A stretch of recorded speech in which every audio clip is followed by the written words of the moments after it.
Bonjour à vous et bienvenue sur cet épisode questions-réponses du podcast de la puissance mentale. Aujourd'hui, j'ai une question d'une personne qui est extrêmement intéressante parce que sans doute elle va pouvoir vous aider.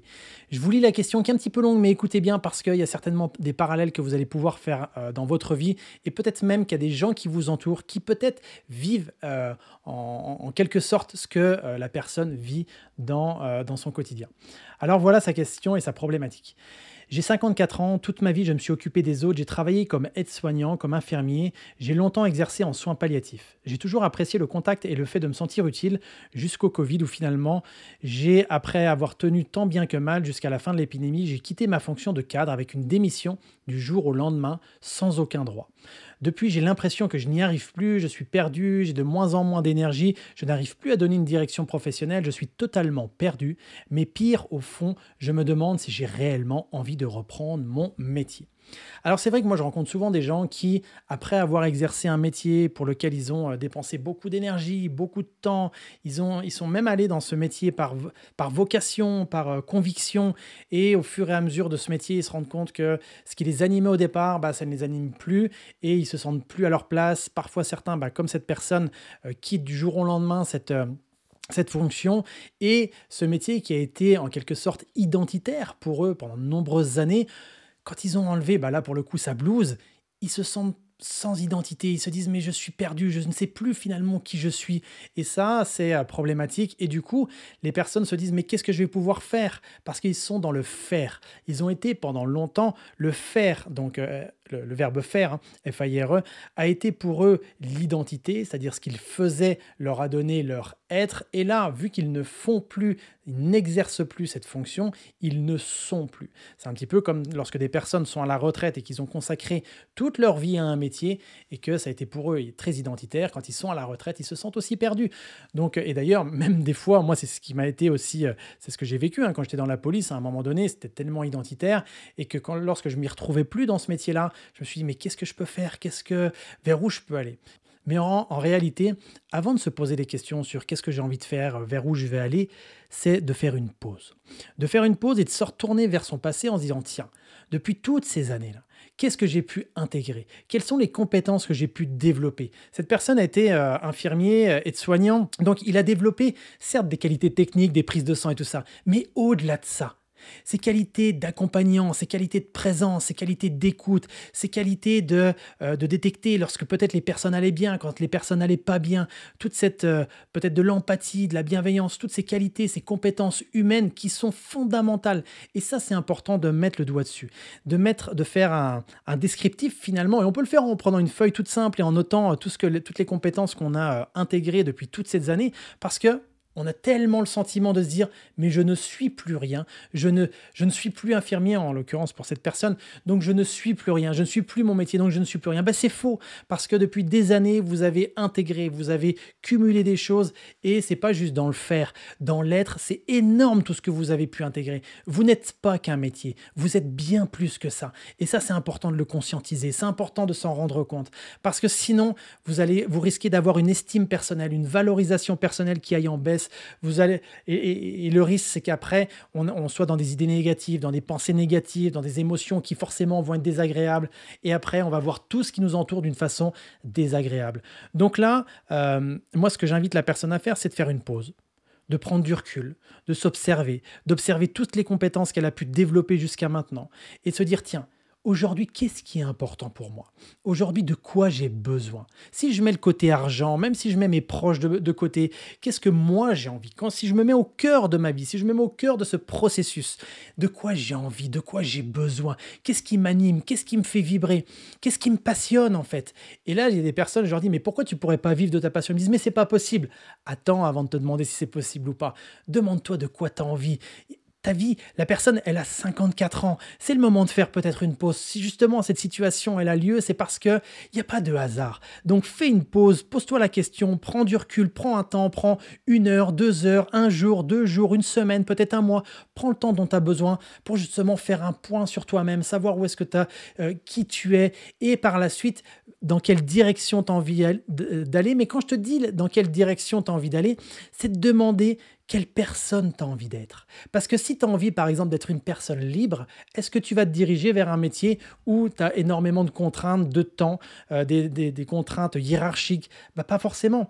Donc, qu'est-ce qui la personne me met? Je me demande si j'ai réellement envie de reprendre mon métier. Et rien que dans la question, je pense que la réponse est toute, est toute trouvée. Mais voilà, c'est pose-toi, demande-toi qui tu as envie d'être. Et après, qui tu as envie d'être, bah, peut-être qu'il y a quelque chose que tu peux expérimenter. Peut-être qu'il y a un métier que tu avais envie de faire il y a quelques années en arrière. Et peut-être que tu te dis que c'est pas le moment ou que tu n'as peut-être plus l'âge. Et pourquoi pas en fait? Parce qu'on ne sait jamais ce qui peut se présenter à nous, les opportunités. Et s'autoriser à aller de l'avant, s'autoriser à tester de nouvelles choses. La vie n'est faite que d'expériences. La vie, elle est là pour vous aider à expérimenter, à vivre. Vous allez avoir des hauts, vous allez aussi avoir des bas. Mais ce qui est important, c'est de vivre chaque haut, de vivre chaque bas et de se dire à chaque fois qu'il y a un bas, tiens, comment je peux faire pour remonter? Peut-être aller voir des gens pour vous aider aussi à remonter. Et quand vous êtes en haut, savoir ce qui fait que justement vous êtes en haut. Donc, la bonne nouvelle, c'est que si tu te sens perdu, c'est chouette parce que tu as cette conscience, tu as cette présence d'esprit de te rendre compte que tu es perdu. Et quand on est perdu, on n'est pas réellement perdu. On a ce sentiment. Mais en prenant du recul, en te demandant qui tu es, avec tout ce que tu as vécu, toutes les expériences que tu as vécues, et aussi en te demandant qui tu as envie de devenir, qui tu as envie de côtoyer, quelles sont les choses sur lesquelles tu as pu envie de négocier, les choses qui pour toi c'est impossible, tu te dis ça, je ne les veux plus dans ma vie, ça je n'en veux plus parce que ça m'a tellement fait du mal dans le temps que je ne veux plus les vivre actuellement.